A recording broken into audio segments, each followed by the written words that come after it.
Another day, another bag of trash. Wait! That trash is not trash. Huh? We need to separate our recyclables from genuine trash.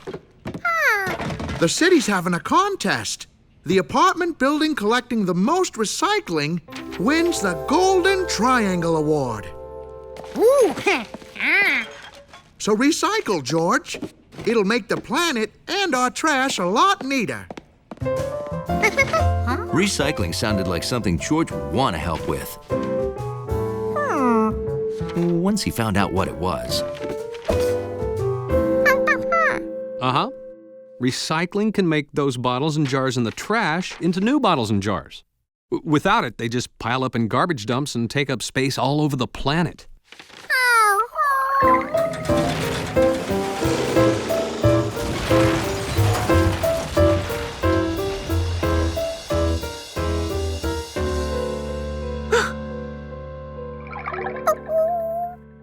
Hey, you want to go to the recycling center and see exactly how it works?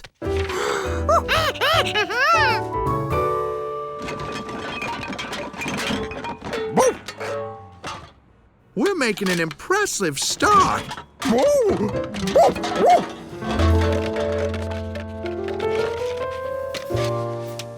Hello, Lydia. Oh, hello. I lost a bottle there. Every little bit counts.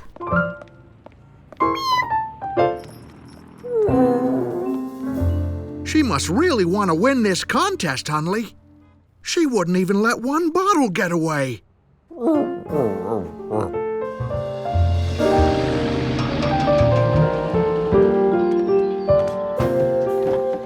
Hi. He wants to see recycling in action.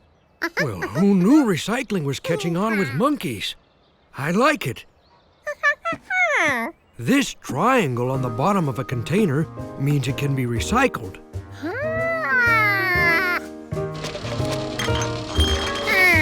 First, containers need to be separated, then cleaned.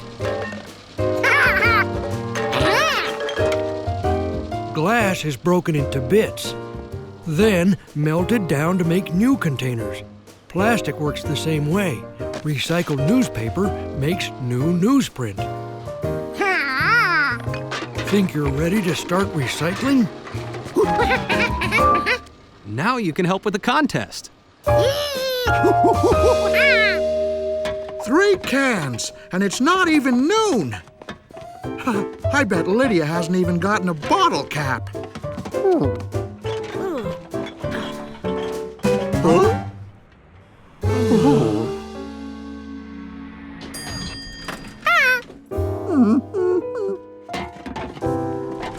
3 cans, all right.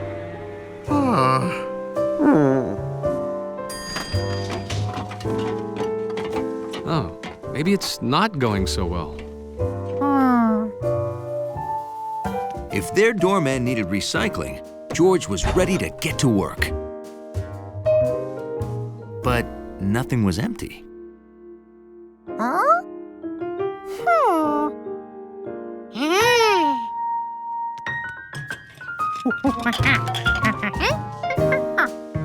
Filling up the almost empties meant more stuff for recycling.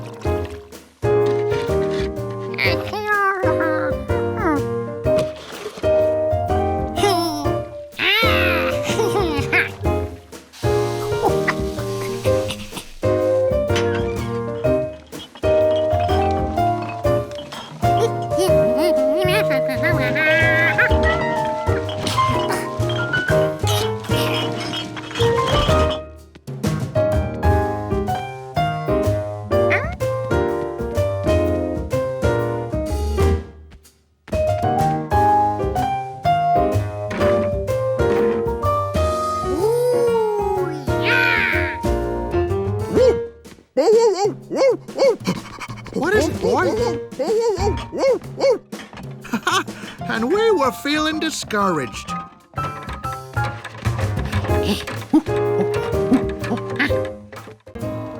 George liked eating at Chef Pischetti's place. A monkey could always count on getting a good meal there. So, you like my tiny tasty torta, eh? That's because I use only homegrown ingredients. And that's my problem. Oh? Well, you remember my little rooftop garden where I grow all of my fresh veggies, huh? Well, it's not big enough to keep all my customers fed. But I had an idea to expand. Look. Wow. I've never seen anything like that. Is it even possible? No. The laws of gravity, they can be so unfair.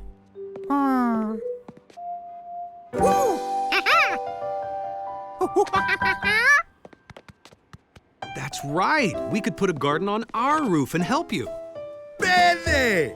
You do this for me, and I'll make special eggplant parmesan alla Giorgio. And friend.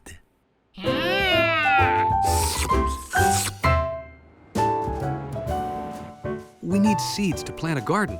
You see? The seeds are in these packets. Corn, peppers, tomatoes, watermelon, cucumbers, and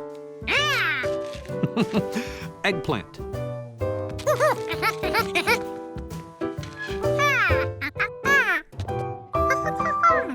You don't plant eggs to get eggplant, George.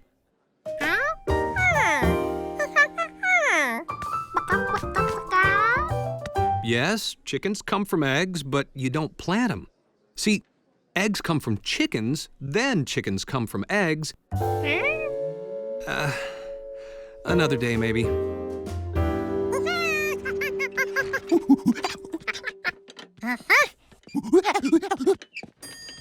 Thanks for letting us use the roof.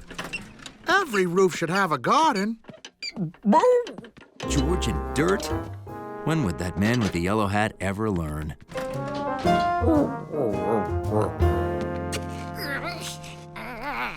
Let's see. We'll put melons here so they can spread out, corn here, tomatoes on these trellises, and...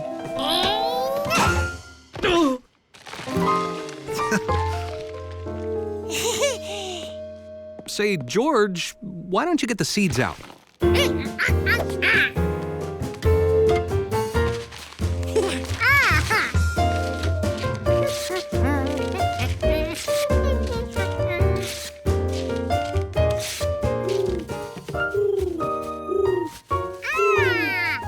George couldn't wait to tell his friend Compass about the garden.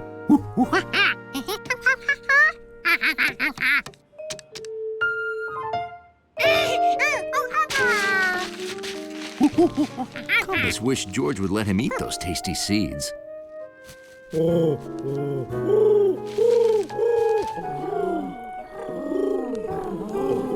And so did Compass's friends.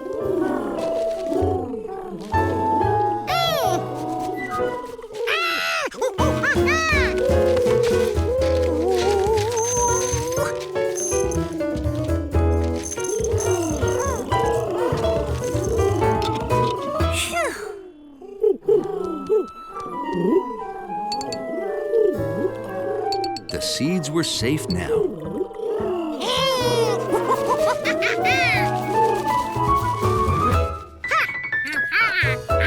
Okay, George, time for the seeds.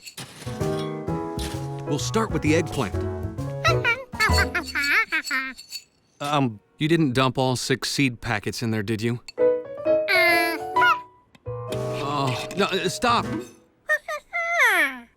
You can't plant different seeds together. They won't grow right. Mixing seeds might make interesting new plants.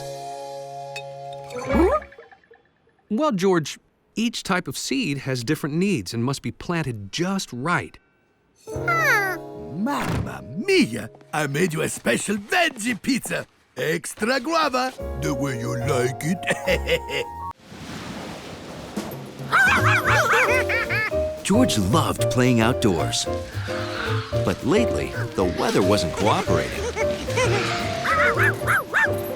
When he wanted to play ball, it was too windy. When he wanted to fly a kite,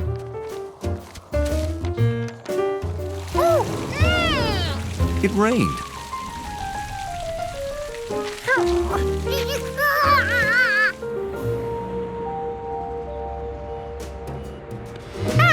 Hiya, George. And when he wanted to splash in puddles,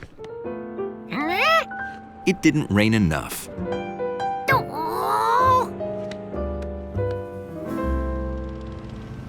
There we go. George was tired of the weather messing up his fun. Tomorrow, he was going to be ready for anything. Huh?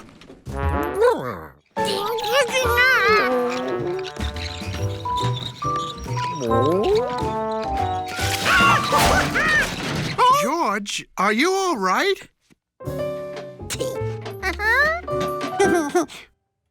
Gee, it looks like you're ready for any weather from snow to sunshine. Everything but fog. Huh?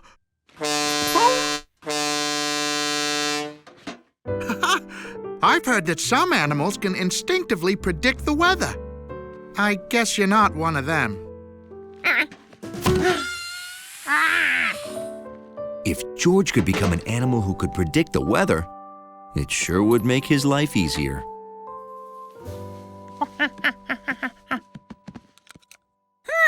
Do you like it? I call it Red Sky at Night, Sailor's Delight. Oh, there's no sailor, it's just a saying. Sailors learned from watching the sky that if there's a bright red sunset, the next day is usually nice. If sailors could predict the weather from watching the sky, maybe a little monkey could too. So George decided to draw pictures of all the weather he saw, starting with the red sunset and then the warm sunny day.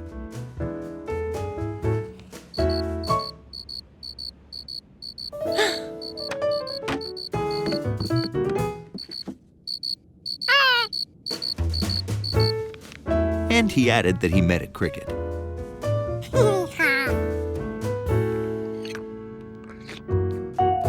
The next morning, George drew the dark clouds that filled the sky.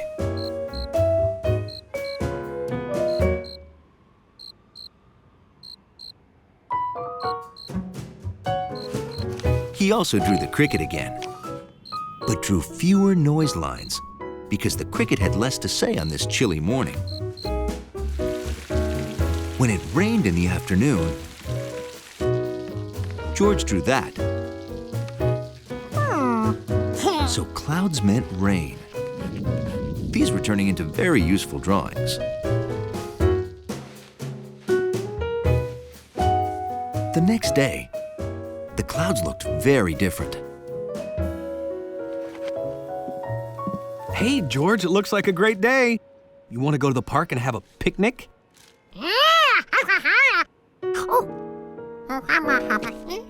George loved picnics.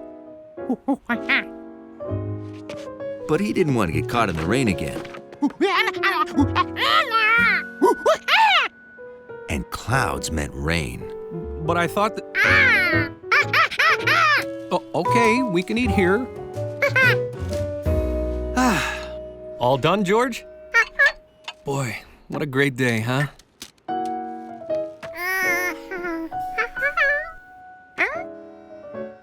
But there were clouds. It should have been raining. Unless, maybe only dark clouds made rain. Little white clouds didn't. George had canceled a fun picnic for no reason.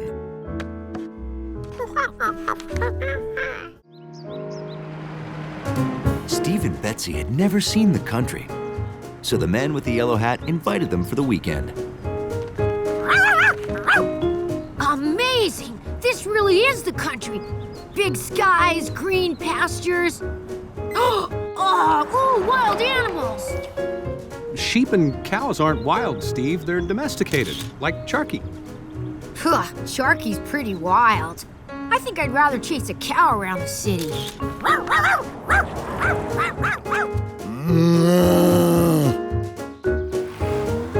Wow, that's the shortest apartment building I ever saw. It's a house, Steve.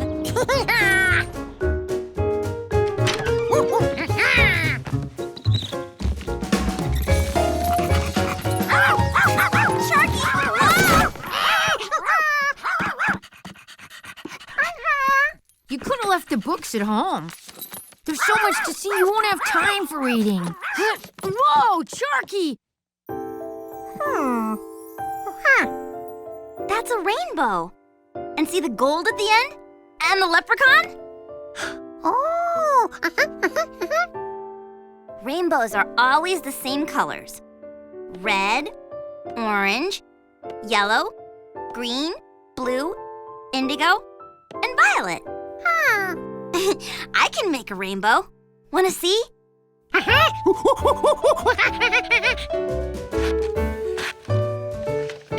make my rainbow without the sun or the rain.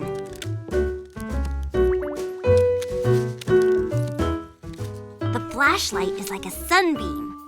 The water in the fishbowl is like a giant raindrop. Ooh! The light shines through the water, and behold, a rainbow!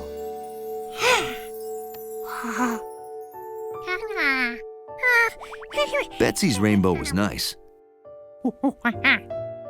But George wondered if he'd ever see one that spanned the whole sky. Hey, so what wild animals can I get pictures of next?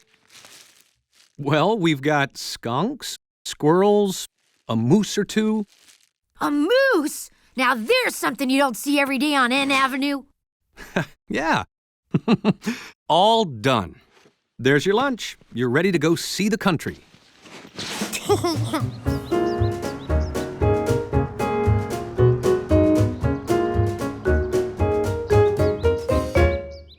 I'm going to town to buy food for dinner. It's only supposed to drizzle, but if it rains a lot, head home, okay? George knows the way.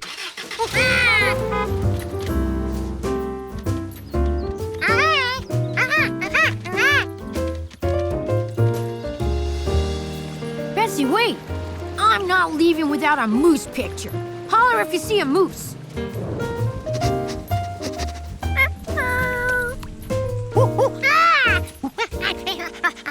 Rain! Do we have to go back already? Mooseless? No, it's gonna stop. Look, the sun's already through the clouds.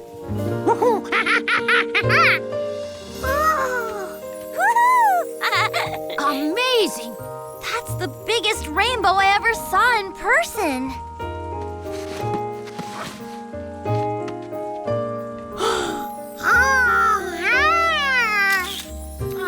I can't get a picture with all those trees in my way.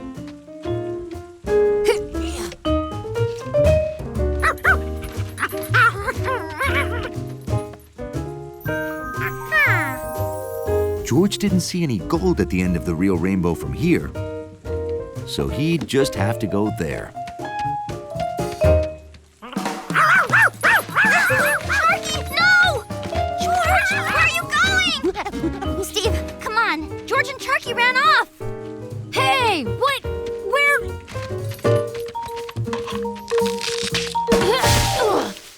Betsy, I'm older! You have to wait for me! Sharky! George!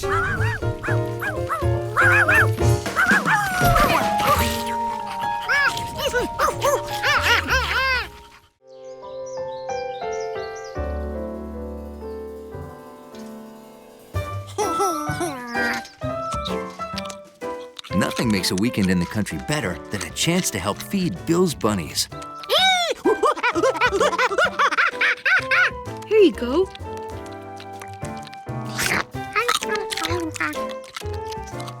George, you have a carrot for Herbert and Enninger?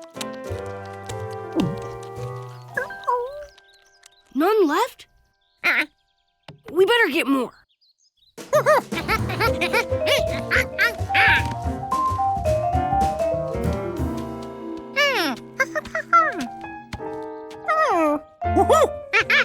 George wanted to rush to Rankin's farm for emergency carrots. We don't need to go anywhere. I grew all this myself. It's easy. Even a city kid like you could grow carrots. Come here. I have a few seeds left. Just plant them in the dirt, water them, and watch them grow. George couldn't wait.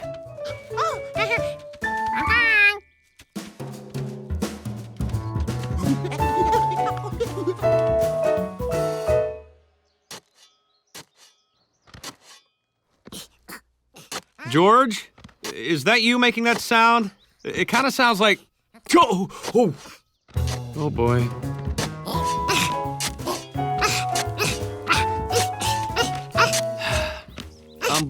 George, if you're digging a basement, we already have one.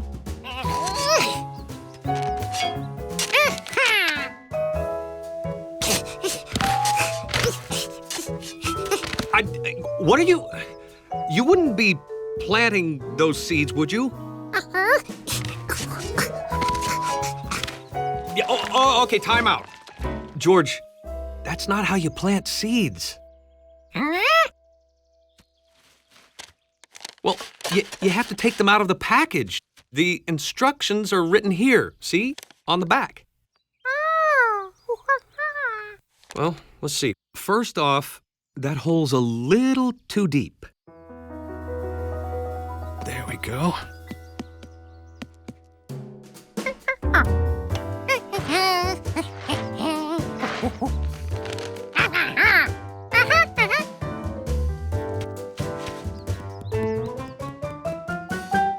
Great. Planting carrots was easier than George expected.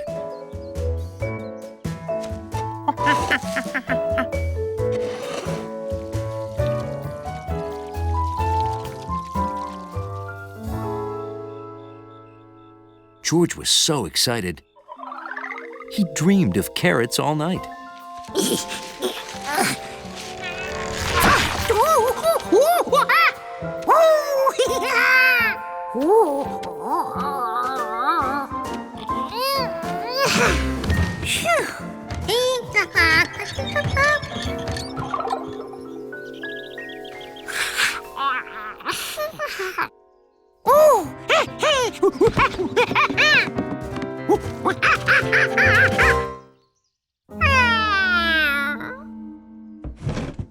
Something wrong?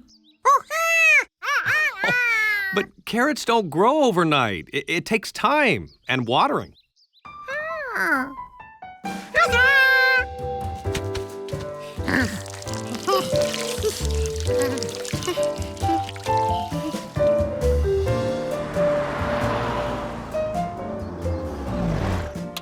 Bill watered the seeds while George was in the city. But George took good care of them every weekend.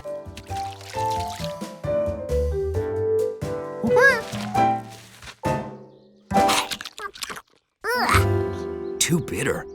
This one better go back in the ground.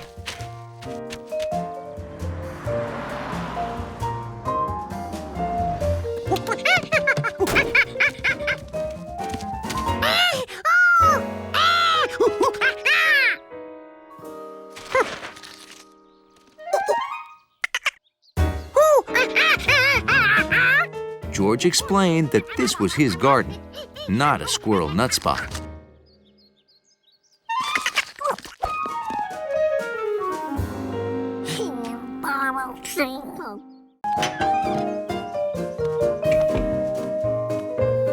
Remove the reservoir cap and check the coolant level. Huh. Oh, hi, George. I told Luke and Ada I'd tune up their summer shuttle, but I can't find my pliers. Huh.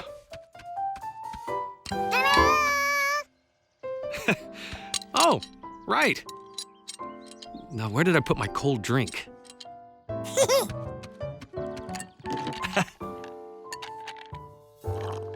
Oh, thanks, George. Hey, after I'm done with the shuttle, we can take it for a test drive to cool off, okay?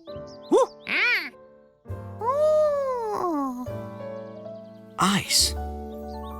It was cold, just like snow.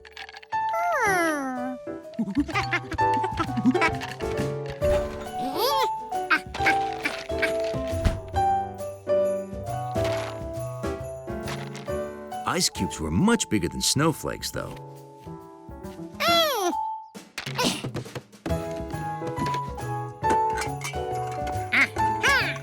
Using the ice crusher, George would have something just like snow in no time.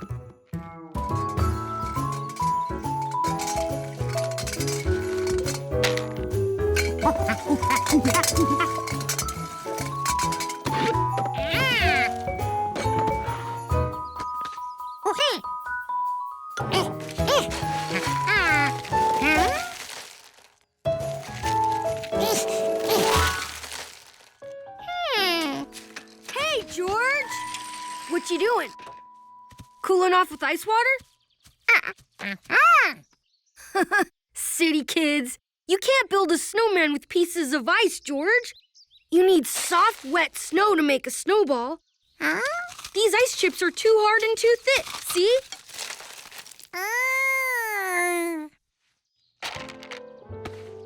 Whew. Feels good.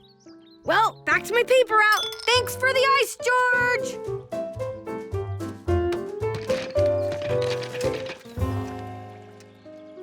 George needed something else to make his snowman. Something that would stick together. George? Whew. Are we out of ice cubes already? Oh, here they are. You mind if I take a few? Careful where you step, George. We don't want to track mud into the Summer Shuttle. Mud. It wasn't as cool as ice, but it was easier to mold into shapes. Now, where could George get a lot of mud?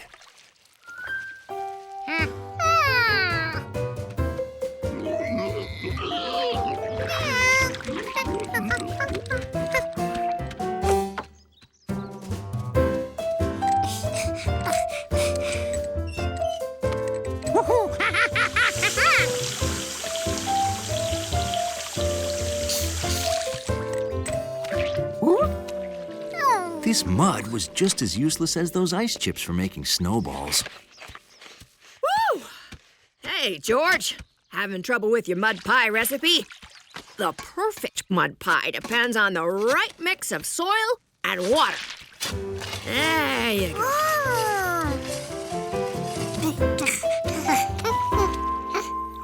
That's it, George. George was on the verge of making the world's first muddy snowman, and nothing could stop him.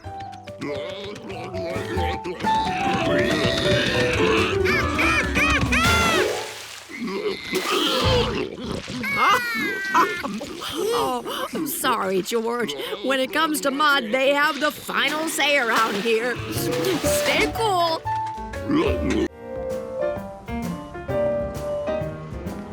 When Professor Wiseman called asking for his help, the man with the yellow hat wasted no time. He brought George in case she needed a monkey. George brought a toy in case she didn't.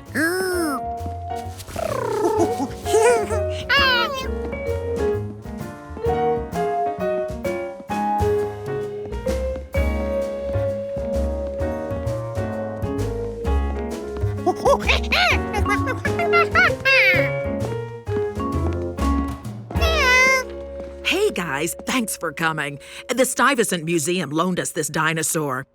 I need help to assemble it because an important person is coming to see it at lunchtime.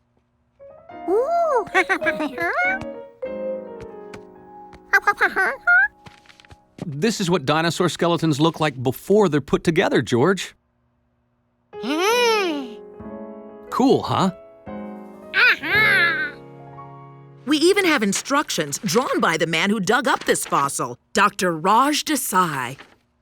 Oh, great. Just show me what to do. See, we're using these temporary clips. Now, it won't be sturdy, but we'll replace them once Dr. Desai looks it over. He's coming here to check our work? He's never let it be loaned out before, so we have to prove to him we'll take great care of it. Whoa! George? George, we don't need to know what sound rare fossils make when they're banged together, okay? Hey, why don't you fly your plane while we work? Whoa! I meant outside.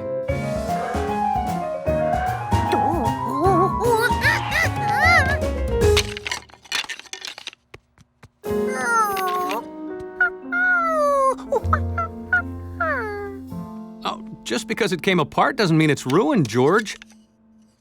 See?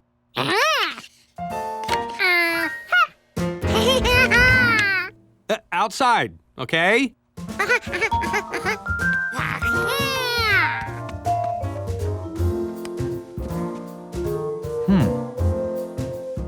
Oh. Hey, this is easy.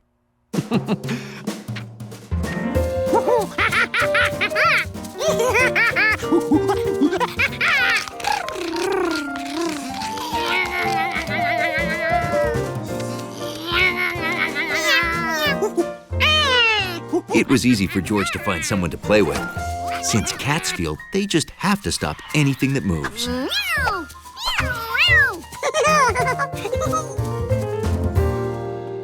Here you go. Great. Oh, right there. Okay.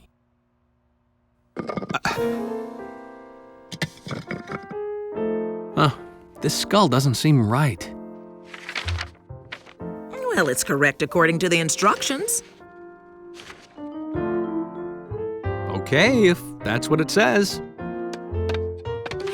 Whew, we're done. Just in time for lunch with Dr. Desai. Hey, want to join me? And meet him? Oh, I'd be honored.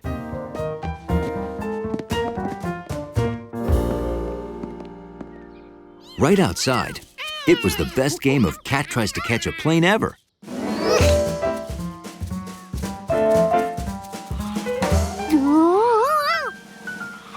Until...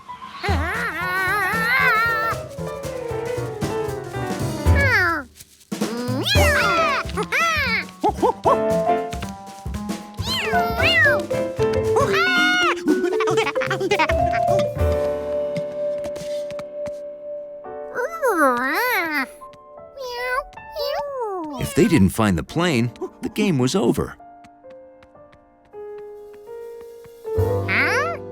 This wasn't here before. It must be what they made from those bones.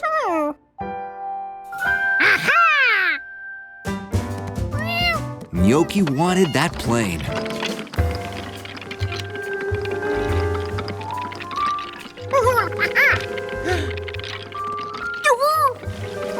George wanted to help Gnocchi get down, but he couldn't reach her.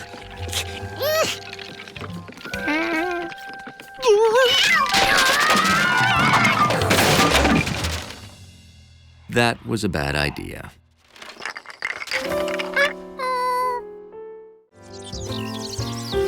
Mrs. Rankins was in a big hurry to finish her chores.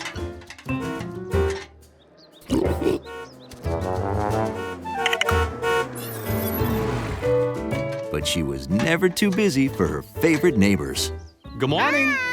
Yes, good and busy. It's Reuse Your Junk Day, remember? Ooh, yeah. We're heading to the collection center. Got anything ready to go? Oh, it's all ready, but we haven't had time to haul it out of the house. Mr. Rankin's been too busy trying to move Big Bertha. Big Bertha?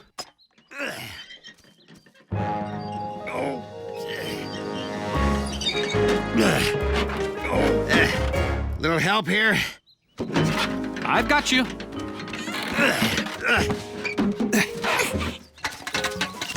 Oh, that's Big Bertha. I grew her. Isn't she a beaut? She's entered in the Plump Pumpkin Playoffs today. Oh. Wow, the Plump Pumpkin Playoffs? Yes, Plump Pumpkin playoffs are particularly prestigious.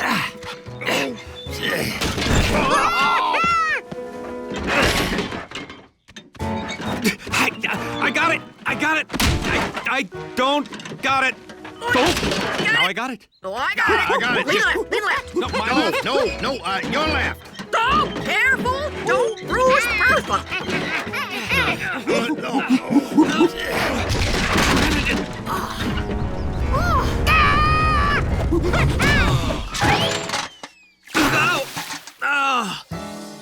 Huh? Oh, my.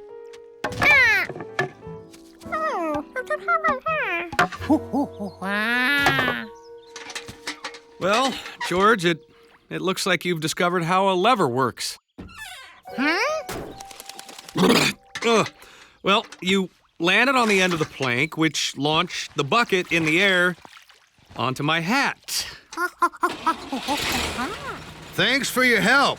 We better get Bertha to the fairgrounds. Want us to move your junk out of the house? It's no problem. You're our last stop. Okay, there's just one stack in the living room. Good luck, Bertha! Well, George, it looks like we'll be done early enough to spend the afternoon fishing. Yep, we're all finished once we move this stack. Wow. That's a stack? It looks more like a mountain. This stuff won't fit in the trailer unless we go drop off what we already collected first.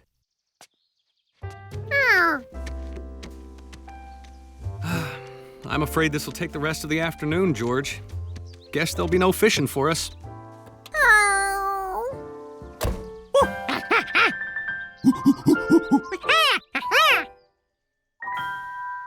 You want to stay here and move that stuff outside?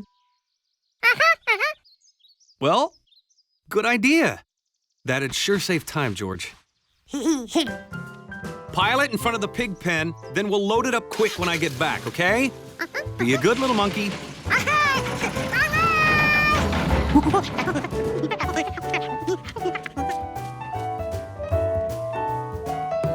If George moved everything outside before the man returned, there'd be time to go to Lake Wanasink Lake. That old ironing board slowed him down. But maybe it was just the thing to help him move all this stuff much faster. He needed something to balance it on.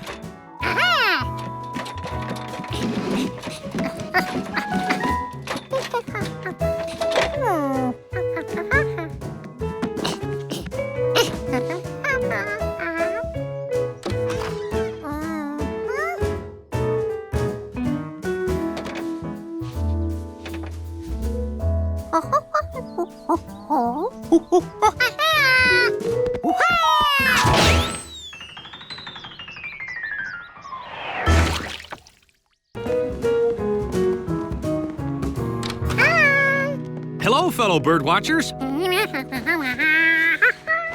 My monkey is clean and photo ready. Where should we pose? We're going to take pictures out in the park first, and then we'll do the cover photo. Oh, but the park has mud, dirt. And George is so clean and fluffy. Don't you want that picture now? The Summer Tanager nests in the morning, and we don't want to miss a chance to photograph her. No, we mustn't miss. Such a nice bird. But remember what happened last year when George made the cover? Oh, yeah. I remember. Right. Wait, I know. George can stay here and help Steve and Betsy in the kitchen.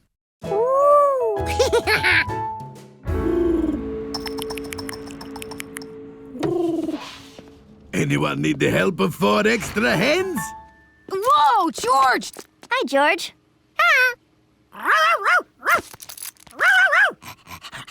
You know, I'm think to celebrate the Summer Tanager visiting our park, we color eggs and have a egg hunting contest.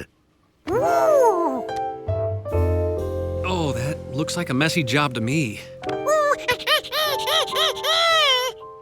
Well, okay, but every good kitchen mate must wear his uniform. George, stay clean as a whistle. We'll take that cover photo as soon as we get back from the park. Oh, and Giorgio, be careful of my heavenly angel food masterpiece. A delicious dessert I made special to celebrate our daring birdwatching deeds. Oh, your cake and monkey will be safe, I guarantee. Nothing to worry about with Chef Steve in charge. Be a good little monkey and stay clean. How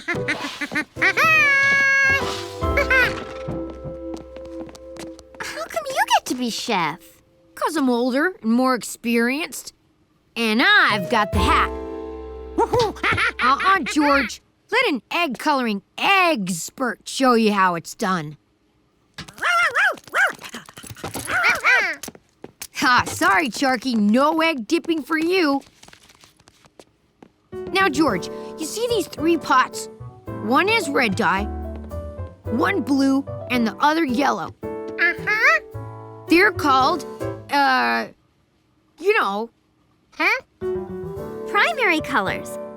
By combining them in different ways, you can make every other color of the rainbow. Very good, Assistant Betsy. Now watch closely, George, and witness a little magic. First, I dip the egg in the yellow dye. Then, I dip the yellow egg into the blue dye and presto, it comes out, green. Exactly. But if yellow and blue made green, George wondered, what would blue and red make?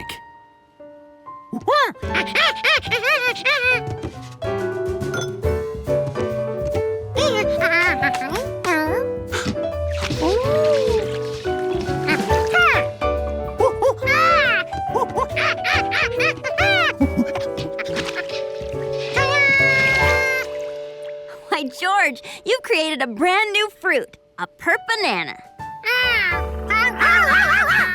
But George wasn't the only one who took an interest in his new treat.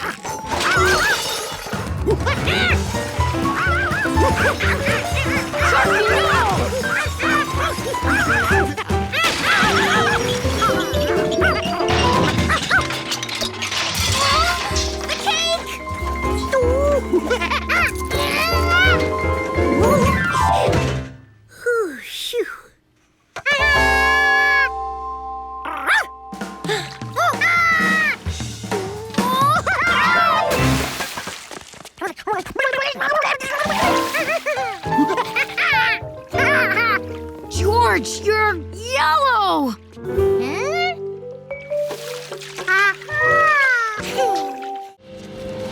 Summer was almost over. George and the man with the yellow hat came home from the park happy, but tired. You guys have fun in the sun? We played an extra long game of sorry I didn't mean to kick that over your head. George won. That was probably our last game of the summer.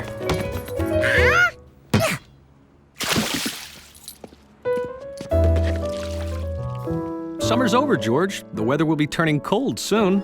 We'll find out exactly how soon tomorrow on Whistle Pig Wednesday. You've never heard of Whistle Pig Wednesday, George? Here, Mr. Glass wrote this book about it.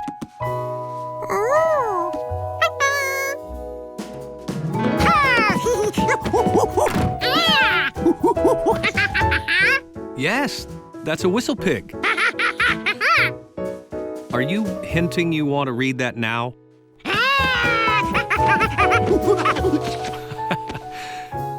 Do you know about Groundhog Day? Well, groundhogs hibernate. That means they sleep from fall to spring, all through winter. They don't live in houses like us. They live in burrows, which are holes they dig underground.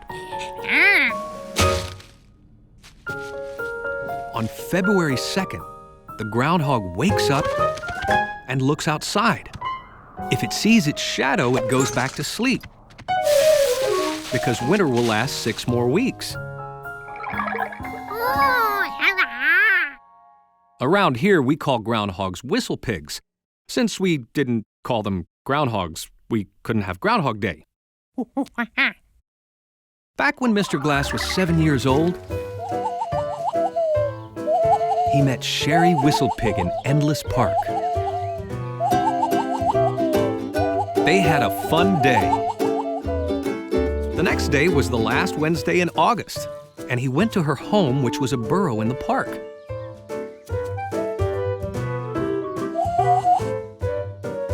Sherry saw her shadow and got scared. She started hibernating right away. Young Mr. Glass noticed the weather turned cool that very day. It was the start of fall. So Mr. Glass created Whistlepig Wednesday. Since then, he goes to the park very early on the last Wednesday of every August and brings his friend Sherry out to check her shadow. If she sees her shadow, summer is over. It's like Groundhog Day, except it's about when summer ends. That was the kind of story that makes a monkey think about shadows. How come George's shadow didn't predict when the seasons changed? Was a Whistlepig shadow different from a monkey shadow? Aren't all shadows the same? Can you lose your shadow?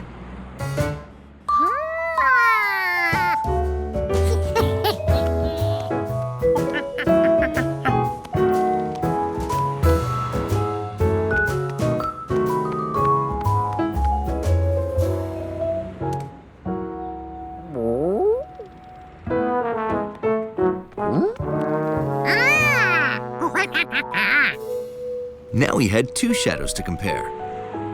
They both looked the same, except one was shaped like a monkey and the other a dachshund.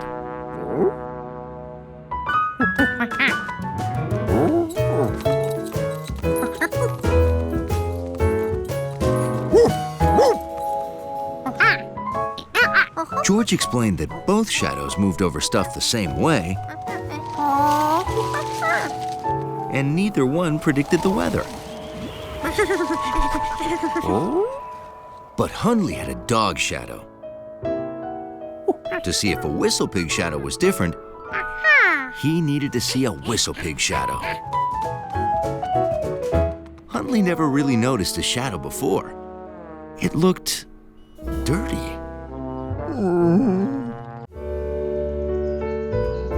It was a warm summer day in the country. A perfect day for kite flying with Bill.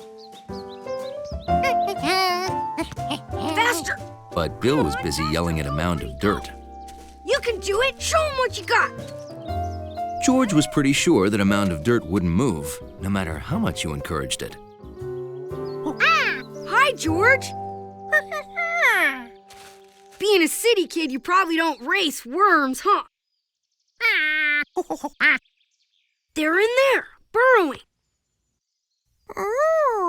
First one to dig its way out wins. Here they come! Freddy's in the lead.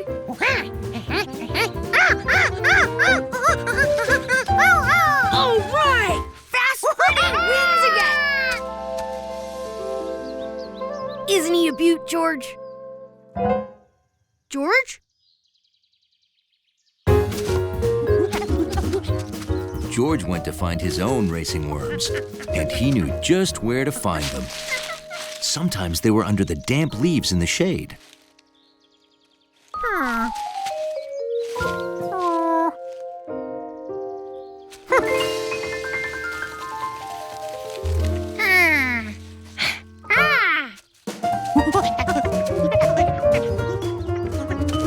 Sometimes he would find them hiding just below the soft earth by the roses.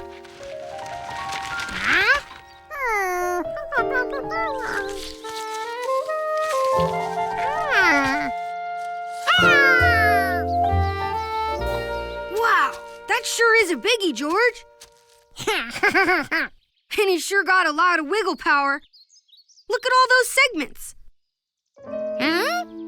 Worms' bodies are divided into little sections called segments, which are like muscles that help them to burrow in the soil. Oh! So what are you going to do with your new worm, George? You want to race Fast Freddy? The proper way to have a challenge race is on neutral territory, not in any racer's home yard. So, Bill and George took their worms to neutral territory. Lake Wanasink Lake. On your mark, get set, go worms! Dig, Freddy, dig! Faster, come on, faster! A worm race? Why, I haven't seen a good worm race since we were first dating. Yeah, silly sport though, worm racing. I'd rather use worms for catching catfish. Worm race over here! Did I hear worm race? Worm race! Everybody loves a good worm race. Go, worms, go! Go, worms, go! You can do it! Show 'em what you got! What's all the excitement? Worm race? Wow! I haven't been to one of those since I was 12. Go, Freddy, go! Wow! Who's winning? Go, Freddy! Dig, dig, dig! Go! What's George's worm's name? Oh, okay. I can't stand the suspense. Faster!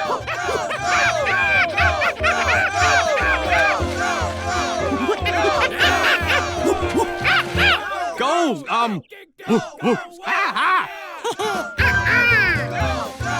Go, Freddy, go! Here comes Fast Freddy!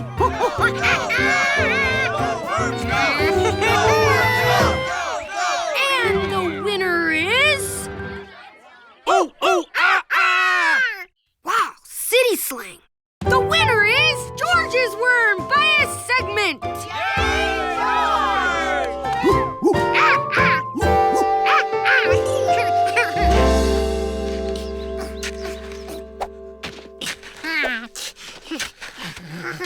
What are you doing, George?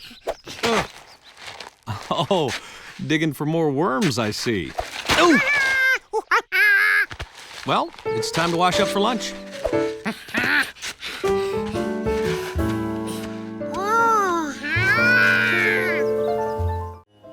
Early on Sunday, the man with the yellow hat got called to an important meeting. I lost my snaky staircase! George, have you seen my snaky staircase? That's not possible.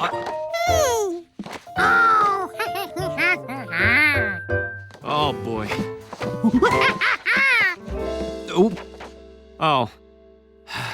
Thanks.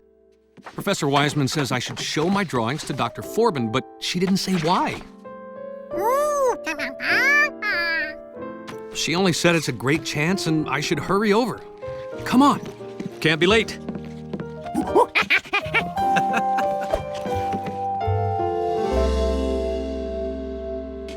I have to be at the airport in an hour.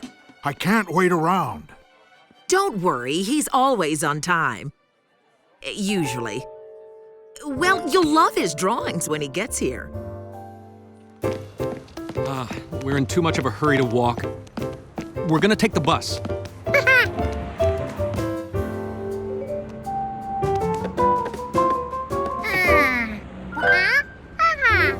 You want to see where we're going on the map? Okay. Here's where we are now. We're going up here on the other side of the park. We'll ride the bus over to where the library is and turn left. Then we'll go up past 1st Street, 2nd Street, all the way to 10th Street.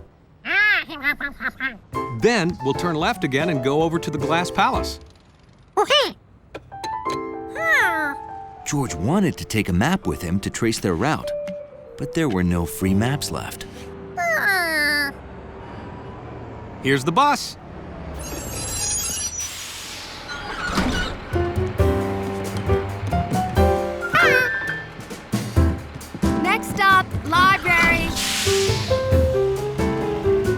George enjoyed riding the bus and watching the city go by.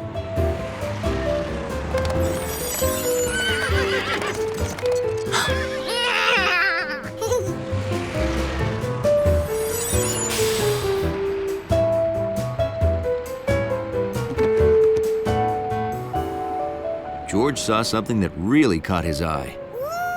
A bus stop with lots of free maps.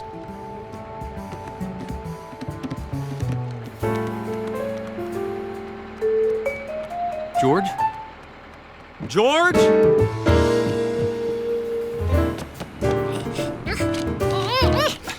George, this isn't our stop. We have a long way to go. Next stop, First Street. Uh-oh. My portfolio! Wait! Stop!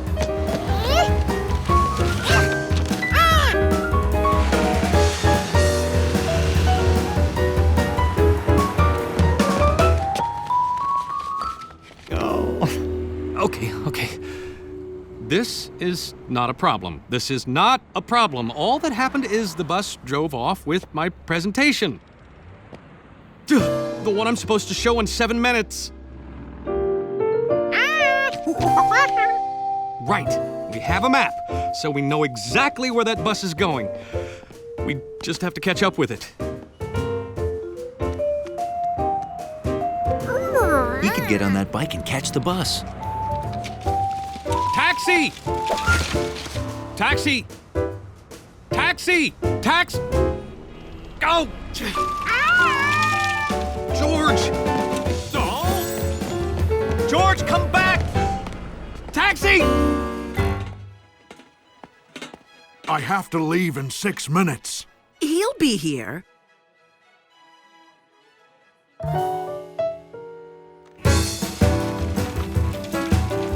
George knew from the map they were on the same route as the bus.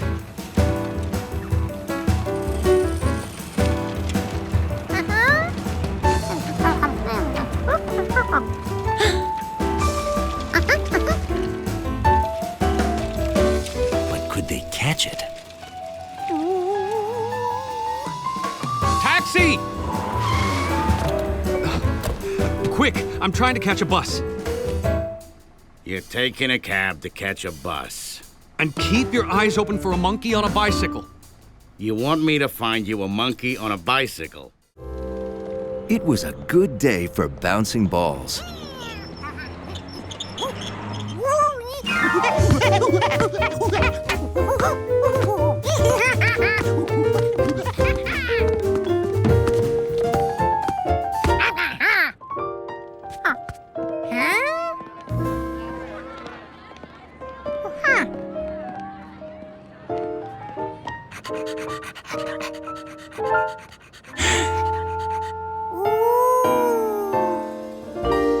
If one bouncing ball was fun, George could hardly imagine how much fun he'd have with that many.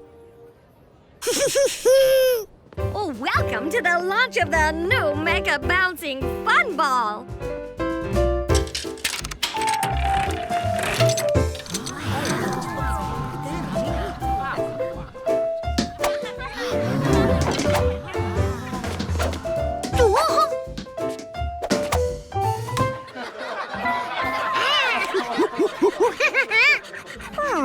George wondered how far a mega bouncing ball could mega bounce.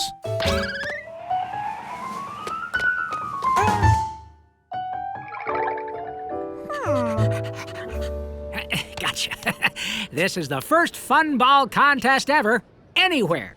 And whoever comes closest to guessing the number of fun balls in this rocket gets to keep them all. And the rocket, too. And now your entries have to be in the guest box by 5 o'clock today. Don't bother entering, 'cause I'm gonna win. Oh, really? I've got a surefire secret number figuring formula. You'll see. Sharky!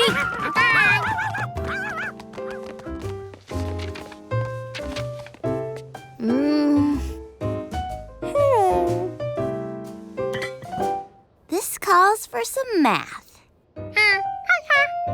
Good luck. May the best girl win. or monkey. If one bouncing ball was fun, George could hardly imagine how much fun he'd have with that many. George just had to win.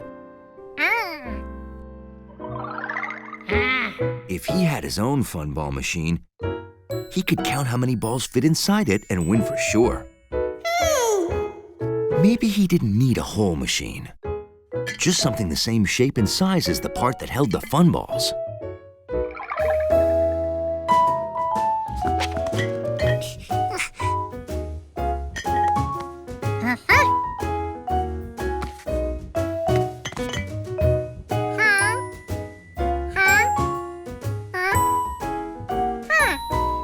Now he had to find a container this size and shape.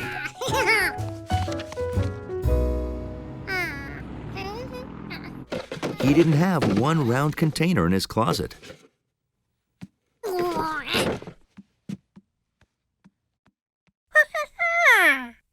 Huh. I want to practice my swing. Have you seen my golf balls, George?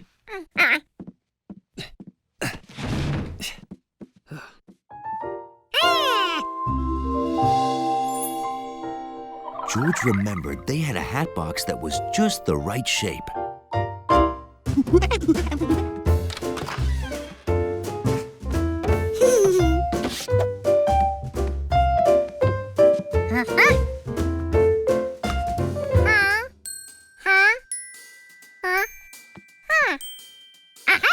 A box this shape and size should hold about the same number of balls as the fun ball machine.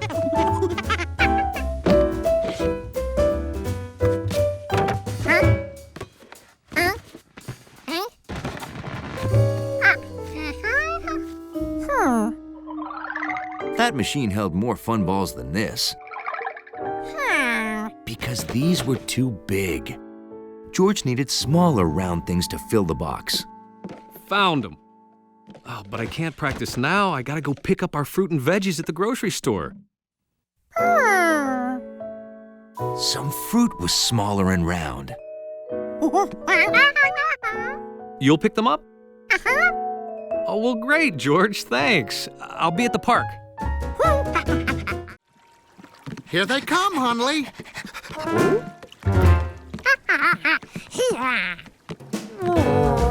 Hundley forgot today was the day they promised to take George out on their neat, orderly boat. Your buddy George is coming aboard, Hundley. We're both excited about this. We even bought matching life vests. You guys look very snappy. Let's stow your stuff, George.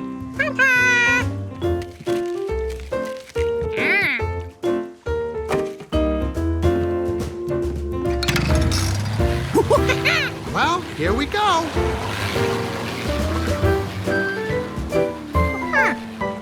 No sail yet, George. We use a small motor to get in and out of the docks.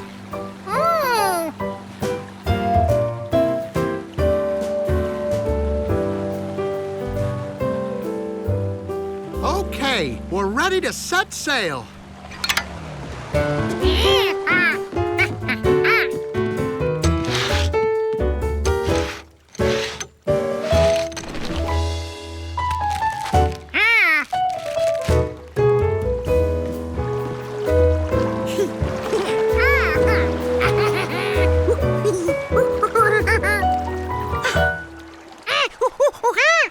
Oh, that's just a little crack. I'm getting it fixed tomorrow. It didn't seem possible for one monkey to mess up a whole boat. So Hundley decided to enjoy the trip.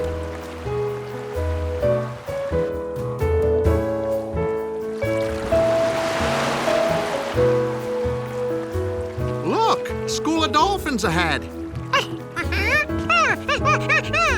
You can see if you're up higher.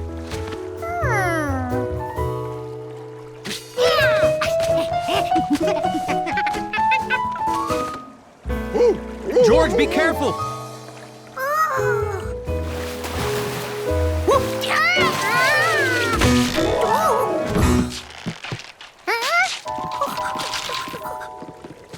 You all right, George?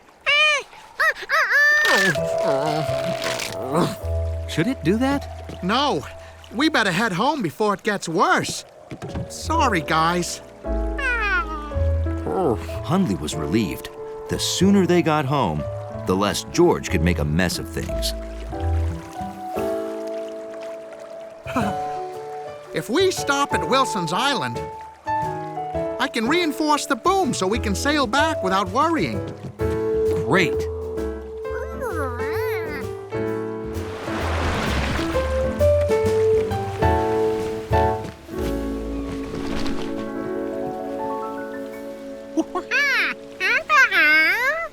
Yeah, that is weird.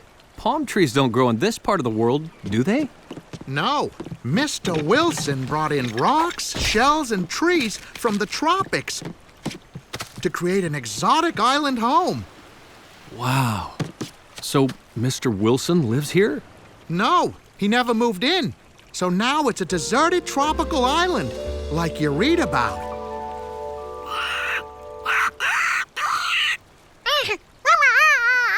Wilson brought that too. There's nowhere else like this within 5,000 miles of here. Come on, let's get some wood, leaves, and vines to reinforce the boom. We'll be right back.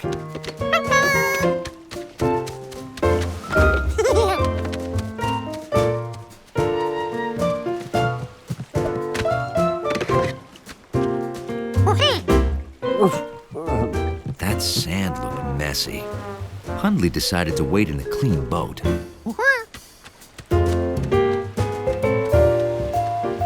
George had a chance to collect shells and some unusual rocks.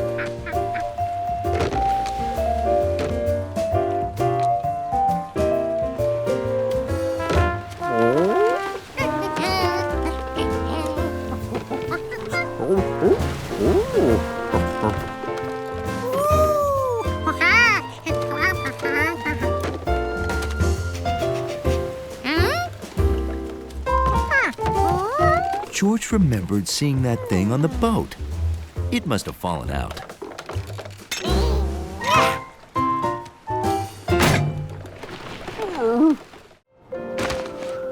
Attention!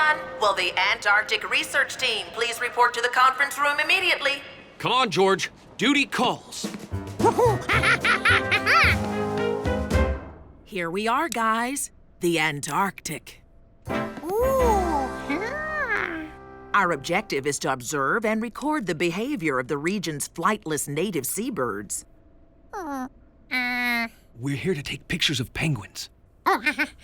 See this small family of chinstrap penguins? Well, this breed gets its name from the unique marking on its head. We didn't see them on our last visit, and I'm worried. I need you to find them. In your gear bags, you'll find a waterproof video camera, radio mics for talking to each other over short distances. Check. And a photo of a chinstrap penguin to help you identify them. Any questions? Yes, on the left. Were we chosen for this mission because of our fine work in outer space and under the sea? Well, not exactly. My usual team is on assignment in the Sahara Desert. Oh. But you lucky guys get to meet penguins. Yes! Penguins!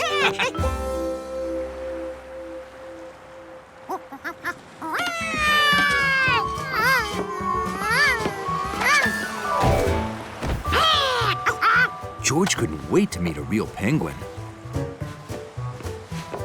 Oh, this is great! Okay.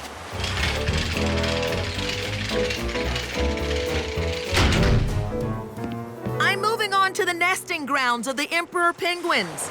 You'll meet us at this spot at 9 a.m., right? Right. Remember, if you get lost, use the outpost beacon to find your way back. Don't worry. If we get lost, we can always find an igloo for shelter. No, you can't. Igloos are found in the Arctic, not in the Antarctic. Oh, that's right. Good luck getting pictures of the penguin family. Thanks. Let's check this side of the outpost for the penguins. Okay, but don't go too far, George. If you see penguins, call me using the radio mic. Like this. Oh, it's gonna be a great day.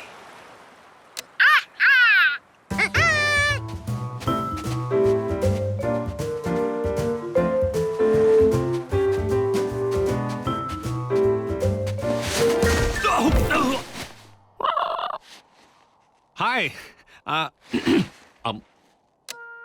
found a penguin. Well, it found me, but it's not a chin strap. I think it's an Adelie penguin.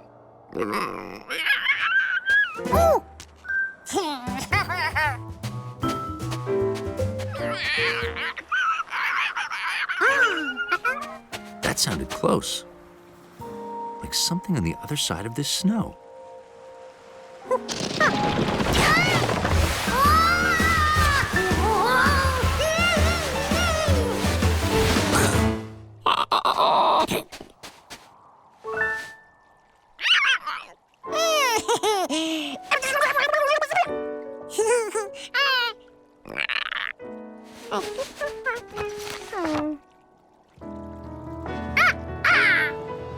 George had found one of the chinstrap penguin family.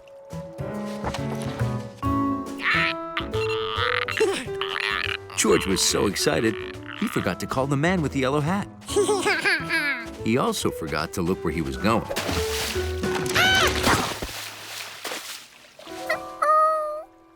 The camera was waterproof.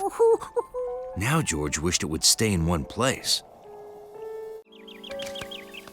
At harvest time, Farmer Rankins liked having a few extra hands around to help pick the apples. This year, he also had extra feet.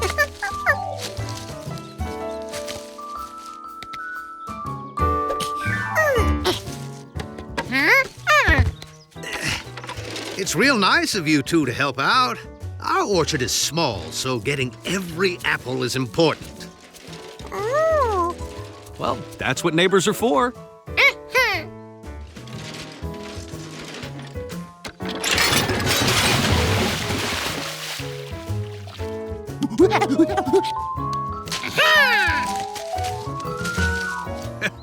He's certainly built for apple picking.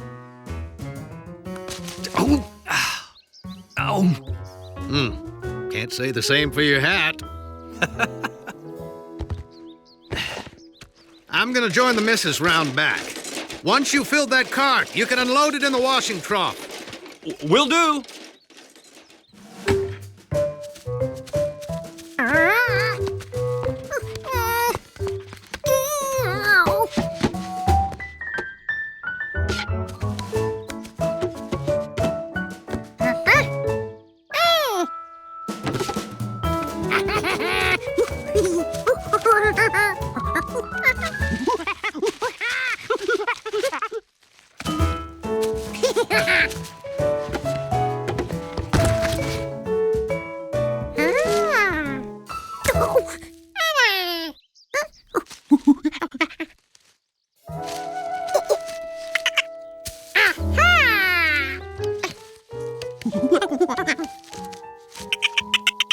Jumpy had found a perfect apple.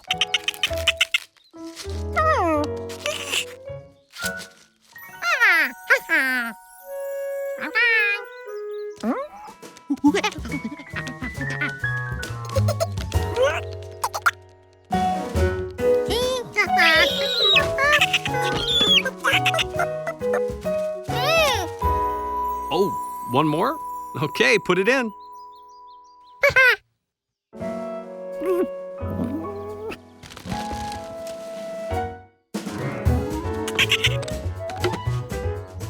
Jumpy's perfect apple was in there somewhere. But where?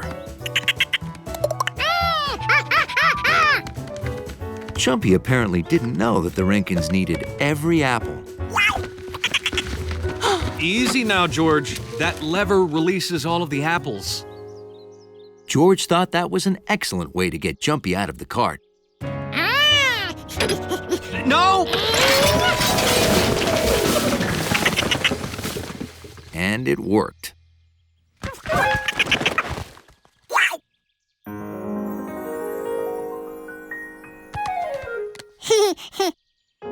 Jumpy decided he should hide his perfect apple. Maybe in there. Well, that's okay. We can gather them up again.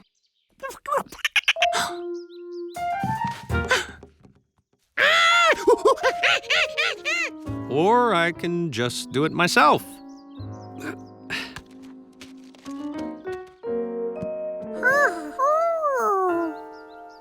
What was this?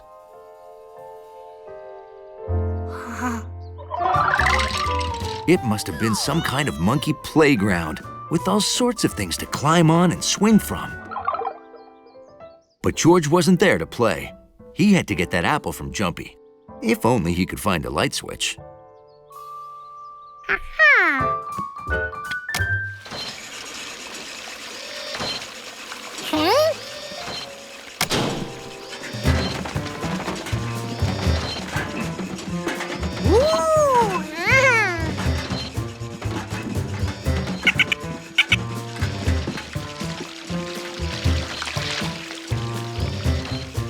Farmer Rankin said he loved his apples, but George was surprised that he made a ride for them. Those buckets must be there to carry the apples high out of the reach of squirrels. Wait, where was Jumpy?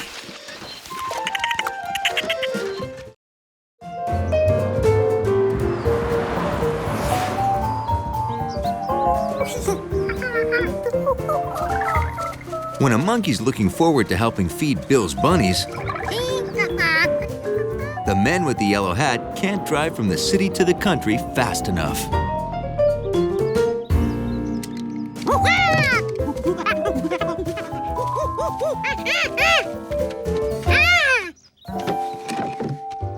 Hi, George. Afraid we won't get to play this weekend. I'm going to my grandmother's. The bunnies are coming too. Grandma sure likes bunnies. She says, Bill, I sure like bunnies.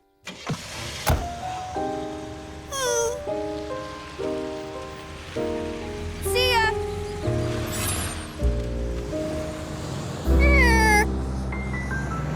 Sadly, there'd be no bunny feeding this trip.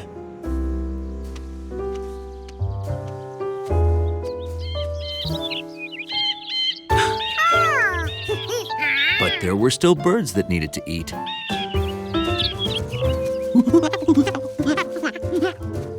George's head was so full of bunnies, he almost forgot how much he liked to feed the birds.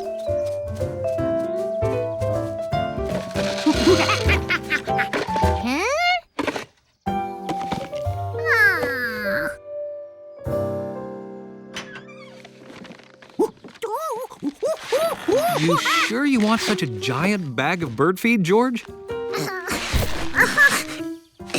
This big bag would feed more birds than a small box could, and George planned to watch lots of birds eat.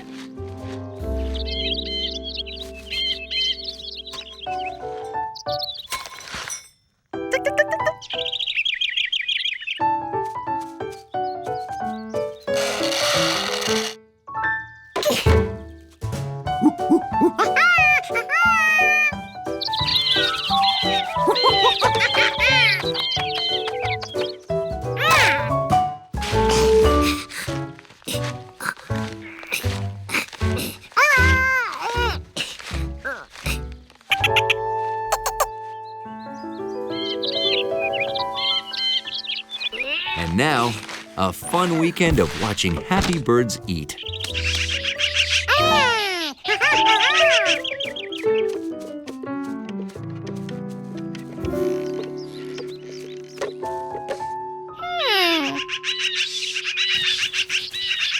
George never saw birds eat so fast. They must be starving.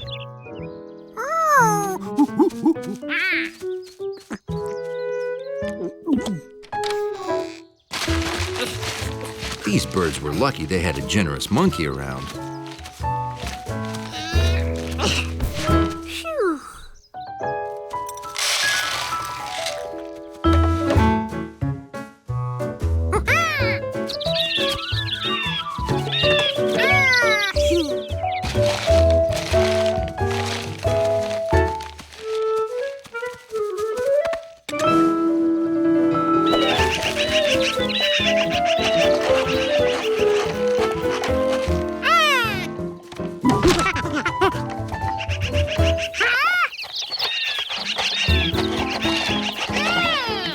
how did Jumpy Squirrel get up into the bird feeder?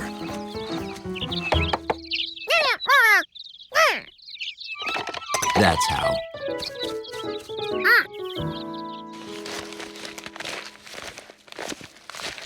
George wished there was some easier way to get the feed to the feeder, like in a dump truck or a crane, or in this nice handy scooper. Some days, having a working brain really pays off.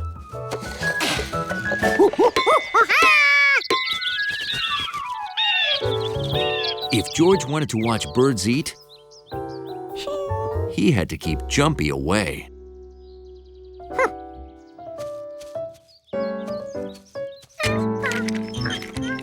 That squirrel wouldn't be able to climb up this thing and get into the feeder from way over here.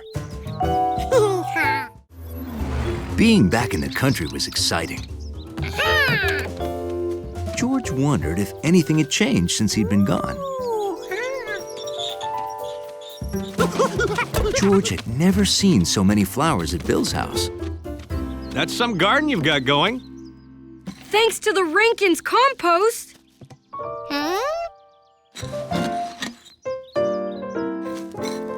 George couldn't figure out why Bill was adding dirt to the dirt. Compost isn't just dirt. Take leaves, grass, leftover food, mix it in a hole with air, dirt, and water. Compost! It didn't smell like leftovers. It's food for plants. After all, plants get hungry too.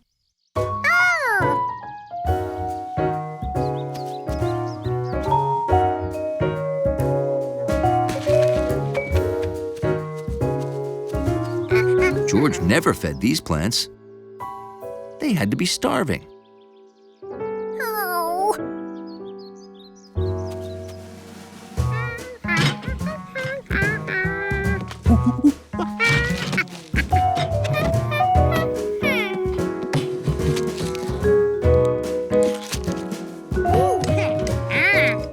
These leftovers would be perfect.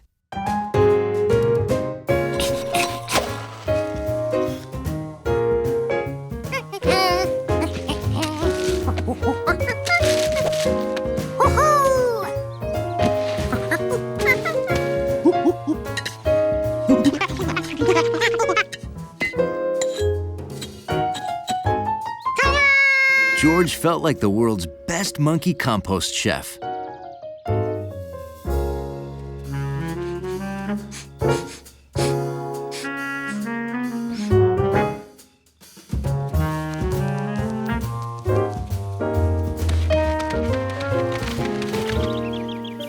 George got up early so he could serve the plants breakfast.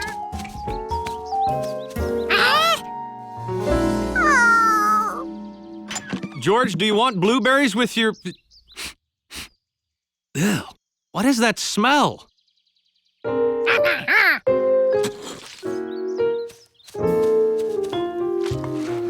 Were you trying to make compost? I think you need to hear from the experts. Ooh. This makes good compost, George. Leftover fruit and vegetables, bits of plant, and dirt. You can use any leftovers except meat, fish, and dairy products like milk, butter, cheese, or mayonnaise. That makes it smell bad and attracts animals. After a few weeks, these different things turn old. They decay and become food for other plants.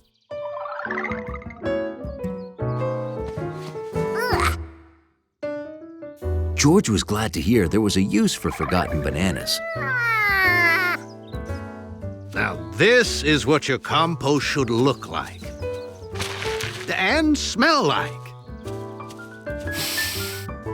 It smelled like earth. Stir it up so it gets lots of air.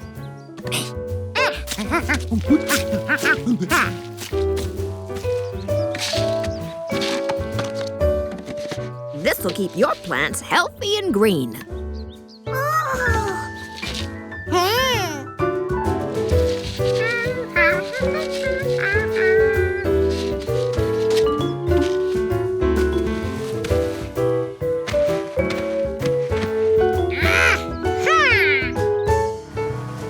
George took his compost container back to the city with him, in case he found other plants in need. I'll get dinner started.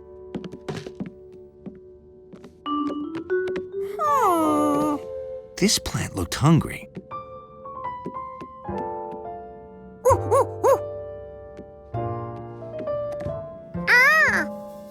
They all did. Fortunately, George knew what to do. George liked everything on the menu at the Why Go By Diner, especially the maze puzzles. Good job, George. But do you think you're ready to face the maze at Rankin's farm?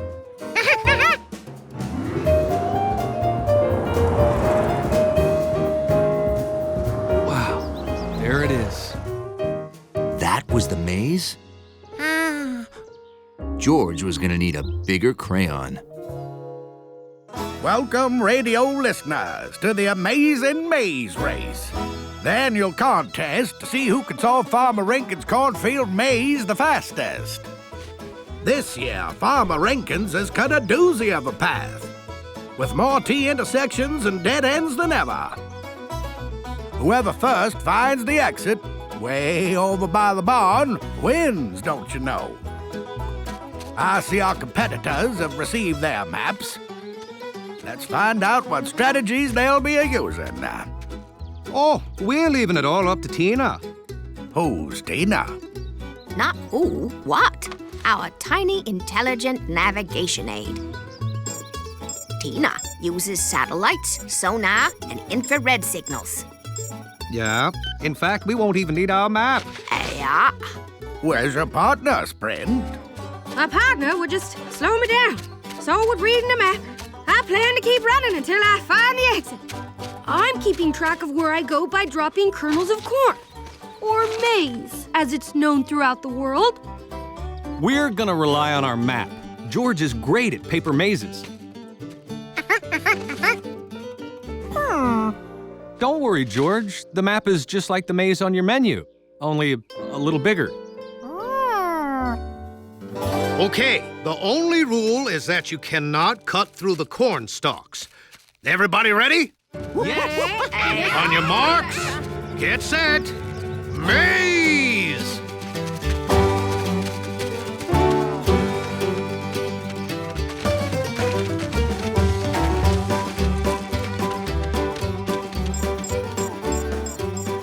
Turn right.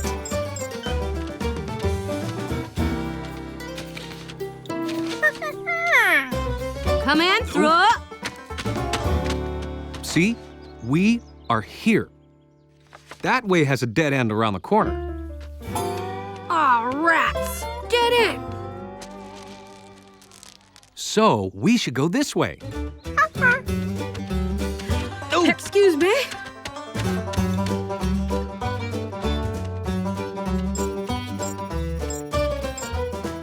Bear left.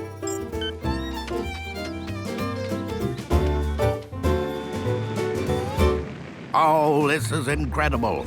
Already one team has reached checkpoint 1, where they must ring the bell. Continue straight. I am straight. On your left. Yeah, I know the bell sounded like it's that way, but we are here. The map says left. Hold on, George. Oh, tough break for the little monkey. He's hit another dead end, leaving them in last place there. Oh, but Team Quint has hit checkpoint 2. That has to be a record. And young Bill is a-catching up. I've already been there and there, so now I go right. Here we are. Do Want to ring the bell? Team George is the last to reach checkpoint 1. I doubt they'll ever catch Team Quint. Now, turn. Just turn? Well, whatever you say, Tina.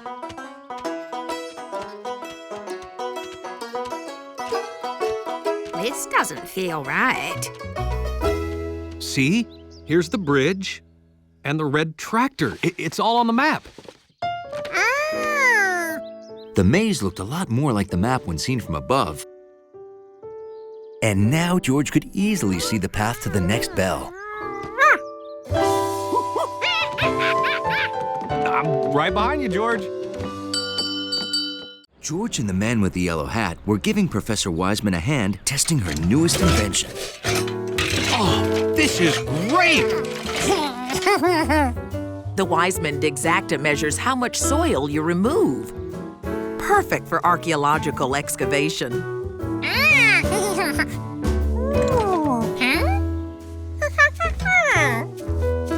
That shows you've removed exactly 1 square foot of dirt. I get it. When you talk to the science board, you won't have to use it. Just answer any questions they may have. Oh, sure. I can do that. It's so simple, I won't even get nervous. Thanks a million. I do it myself, but I have to fly to Turkey. A new find at Sagalassos. Your Dixacta is in good hands. I don't know how other geniuses do it without a guy and a monkey like you. Bye. George, stop right there. But don't touch that stuff with 3 leaves. It's poison ivy. If it touches your skin, you get a red rash and blisters. Very itchy. Remember the 3 leaves. Leaves of 3, let it be. Uh-huh. When you work in a garden, you must always be very careful to...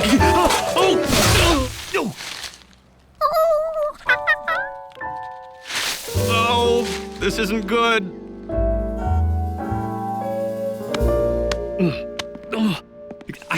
I washed my hands right away, but they're still itchy.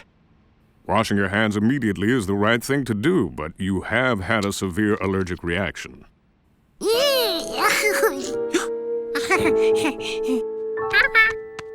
How long will my hands be bandaged? 3 weeks. Always avoid poison ivy. Remember, leaves of 3, let it be. Oh, 3 leaves. 3 weeks. Oh, boy. Well, luckily I won't need my hands to answer the science board's questions about Professor Wiseman's invention. Maybe 3 weeks without using my hands won't be so tough.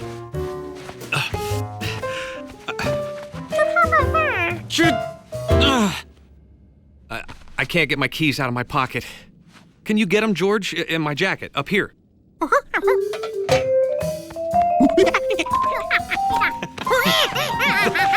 that tickles.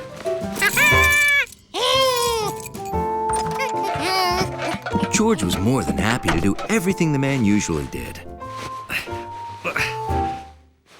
I guess I'm gonna need your help, George.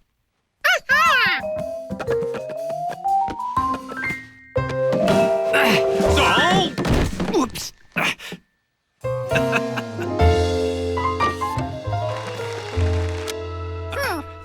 Oh, that looks good.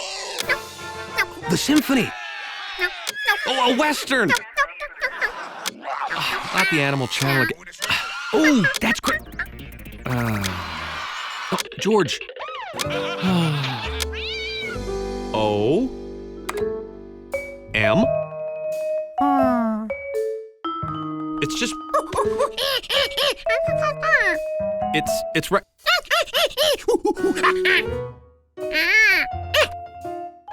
George, we've been doing this for 2 hours. What do we have? Dear Mom.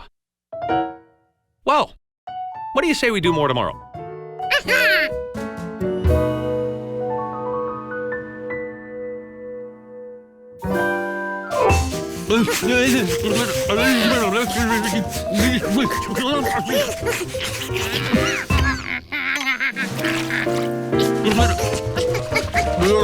George, hold it, please. I think we need to figure out ways I can do things for myself.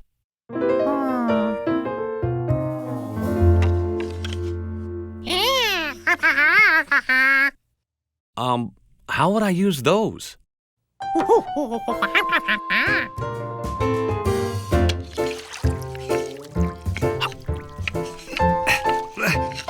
It works.